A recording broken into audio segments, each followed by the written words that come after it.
It was only a matter of hours after the first plane hit the World Trade Center on 9/11 that we were told who to blame. I hope we do not compound this tragedy by reaching out to make accusations before the FBI and the CIA inform us of what happened. That is exactly what happened, of course, after the Oklahoma City bombing. The highest degree of probability associated with this attack, which had remarkable coordination and logistical sophistication, would be Osama bin Laden's Al-Qaeda group. In the studio. Oh, here we go. Ken is an international terrorism expert. Ken, good morning to you. Good afternoon to you, excuse me. How are you, Matt? I'm fine, thank you. When you hear the U.S. officials saying they are already looking in the direction of Osama bin Laden, do you think they're looking in the right place? I think so. Matt, I mean, the sophistication of this attack, the fact that it was elaborately planned. You know, senior U.S. intelligence officials, or one senior U.S. intelligence official, says now that the U.S. is 90% certain that bin Laden was responsible for today's attack. Would you concur with that conclusion? I think that's a very good possibility. You have to look at who has the organization and who has the capability to do something like this. And of course, bin Laden's Al-Qaeda organization has to be right at the top of the list.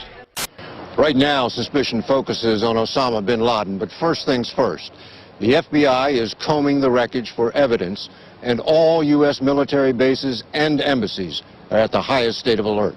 Now, we are told from sources earlier today that senior administration officials told key members of Congress that they are, quote, certain, based on the evidence they have gathered so far, confident, I'm sorry, not certain, confident, based on the evidence gathered so far, that people and organizations associated with Osama bin Laden are responsible for this. But coming out of the National Security meeting tonight, I was told by a senior administration official they do not want to jump to conclusions here. The administration will say nothing publicly about that. This official saying, quote, we're going to take a little time to sort this out. So the president being briefed. Many of us in the Western world knew little or nothing about Osama bin Laden and his shadowy Al-Qaeda terrorist network before watching the tragedy of September 11th, 2001 unfold in real time on our television screens. Some had heard bin Laden's name before in connection with the financing of high-profile terrorist incidents, like the 1998 U.S. Embassy bombings in Africa, or the bombing of the USS Cole in 2000. But a more detailed understanding of this man, his background, and the network of Islamist jihadists we are told he is directing, remains largely the purview of South Asian scholars, counterterrorism experts, and government officials. Understandably, in the days and weeks following those horrific events, a traumatized public turned to these experts to make sense of what they had just witnessed. Very soon, a narrative began to emerge, one that seemed to explain what had happened and what it meant for the future of a world that, we were told, had changed forever. Tell us a bit about Osama bin Laden, what sort of resources and manpower and money he's got and what he's trying to achieve. What is Osama bin Laden? Is he a politician? Is he a warrior? Is he a preacher? A little of all? A little of all, I think, sir. He's a millionaire Saudi businessman believed to be living in exile in Afghanistan. He controls and finances Al-Qaeda, an umbrella network of Islamic militants. He is a very soft-spoken man, a man of eloquence. And he's vowed to destroy the United States. His network supports terrorists in Afghanistan, Bosnia, Chechnya, Somalia, Yemen, and Kosovo. Well, when I was in Afghanistan just a couple of days ago, I heard that he had about 2,000 volunteers working in his camps. Al-Qaeda, that's receiving so much discussion and publicity, may have activities in 50 to 60 countries, including the United States. Bernard Lewis has called him almost a poetic speaker of Arabic. U.S. officials link bin Laden to numerous terrorist attacks, including the U.S. Embassy bombings in East Africa 3 years ago. Last year's bombing of the USS Cole in Yemen. One of the Millennium bombing plots. The last attack on the World Trade Center 8 years ago. Not a flamboyant individual, an individual who defers to his elders and to religious scholars. Osama bin Laden is a name that we have been hearing all day long as an individual who may, and we emphasize may, be responsible for these terrorist acts. They now believe that bin Laden was responsible. He's probably far away in the mountains now. He's got his own communication system, which the Americans can't apparently chip into in any sense. There was constant discussion about him hiding out in caves, and I think many times the American people have a perception that it's a little hole dug out of the side of a mountain. Oh, no. This is it. This is a fortress. The tall, thin bin Laden's goal, in his own words, is to unite all Muslims and establish a government which follows Islamic law. Yes. A complex, multi-tiered, bedrooms and offices on the top, as you can see. Secret exits on the side and on the bottom. He's a very, very significant figure in Islamic politics, certainly, and in world politics. It's a very sophisticated operation. Oh, you bet. This is serious business. And there's not one of those. There are many of those. He's clearly... What we must remember, though, is that this story, this understanding of our world, which was largely constructed for us in those first chaotic hours after the attacks, and which has remained largely unchanged to this day, only appears monolithic and unchallenged because it has been presented to us in a carefully constructed series of sound bites and interviews with official sources.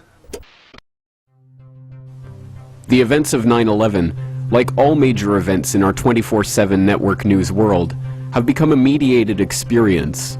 We have been told how to understand these events by the same editors, executives, and media moguls that so obviously failed in their duties in the run-up to the war in Iraq. The truth is that the story of Al-Qaeda is much more complex than we have been led to believe. That Osama bin Laden is at best the dupe of Western intelligence forces and likely their collaborator. That he may in fact have died shortly after 9/11.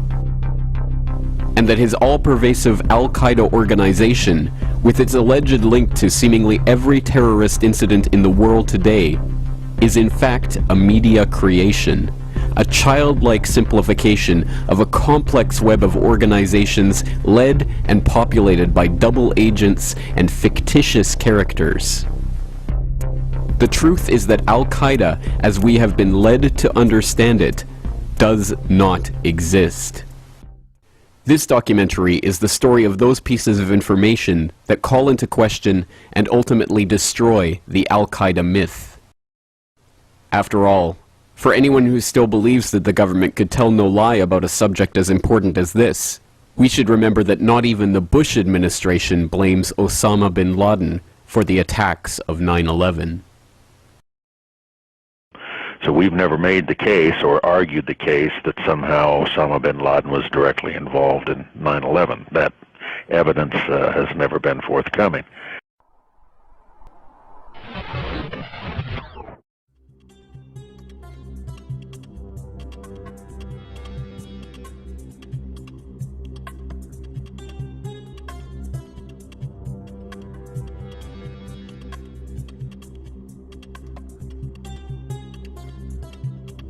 This is Zbigniew Brzezinski. He was National Security Advisor to Jimmy Carter. He is currently a top foreign policy advisor to Barack Obama. He has proven to be an outstanding friend and somebody who I've learned an immense amount from. And in 1979, he supervised a covert American intelligence operation to fund and train the Afghan Mujahideen that would form the base of Al-Qaeda. U.S. National Security Advisor Brzezinski flew to Pakistan to set the CIA well-funded and trained guerrilla resistance. We must recognize the strategic importance of Afghanistan to stability and peace. A Soviet-occupied Afghanistan threatens both Iran and Pakistan and is a stepping stone to possible control over much of the world's oil supplies. The scheme, known as Operation Cyclone, was in fact an amazing success.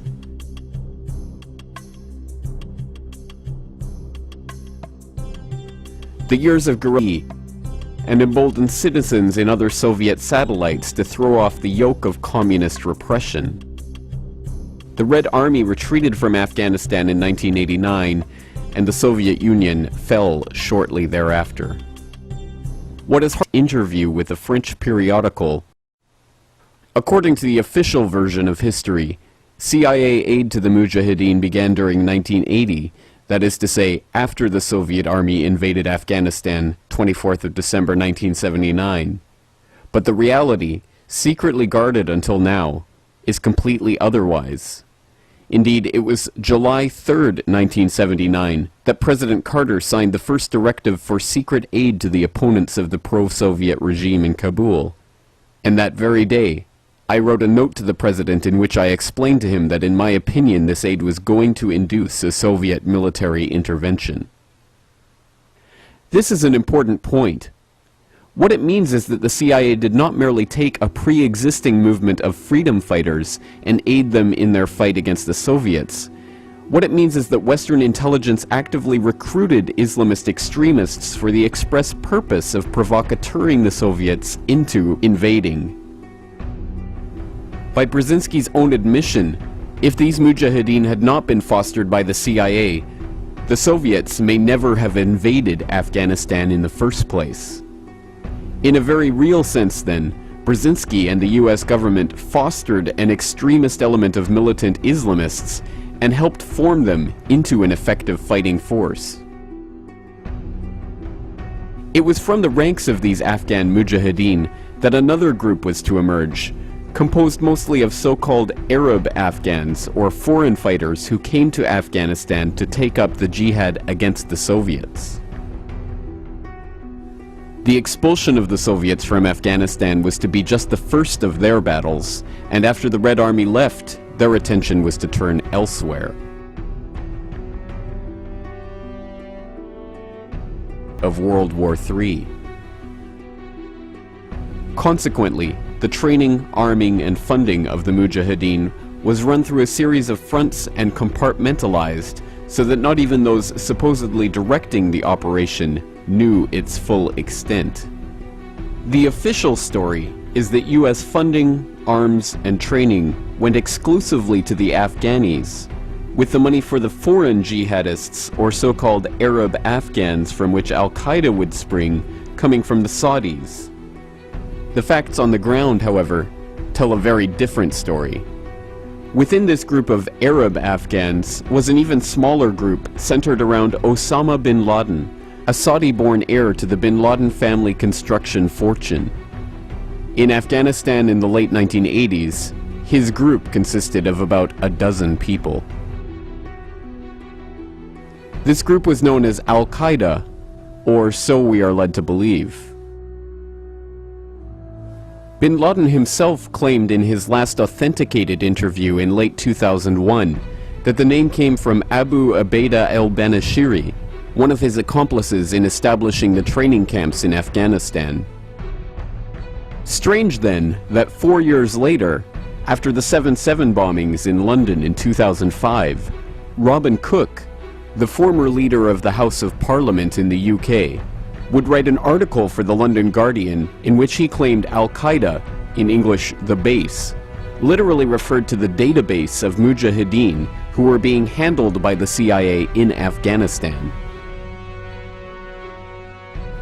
Some researchers have even noted that Al-Qaeda is a slang term for the toilet in Arabic, hardly a name for a shadowy global terrorist organization. Regardless of how the group got its name, the fact is that this small group of militants were nurtured with the Afghan Mujahideen by the CIA at the behest of Zbigniew Brzezinski. There is evidence of direct US involvement with Osama bin Laden and the hardline Arab military.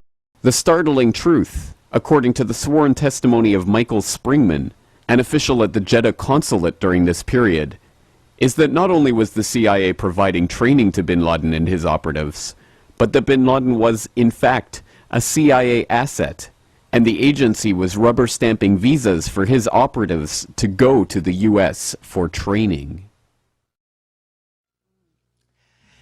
And I had been told that this was a visa scam, and it certainly seemed that way to me. I was told, look who needs the money. And the price supposedly for these visas was $2,500. And it was, the king's barber's servant to get a visa. Freres was seen filling out visa applications for people in the consulate. It was just absolutely incomprehensible to me. And people I talked to who had been there really didn't want to say much more about it.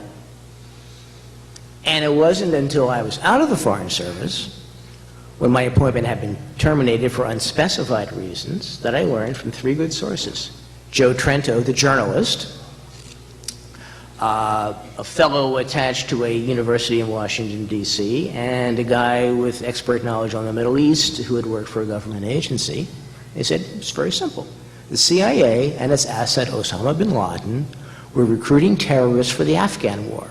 They were sending them to the United States for training, for rewards, for whatever purpose, and then sending them on to Afghanistan. And most likely, the problems they had with the liquor at the consulate, large amounts of it disappearing, it being sold at very high markups, and so forth, was being used to fund this.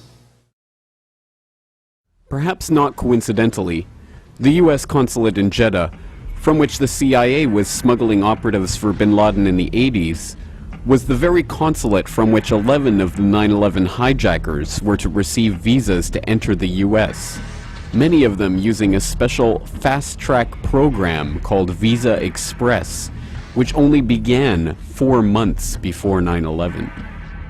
Book, The New Jackals. One CIA source is quoted as saying that U.S. agents armed bin Laden's men by letting him pay rock-bottom prices for basic weapons.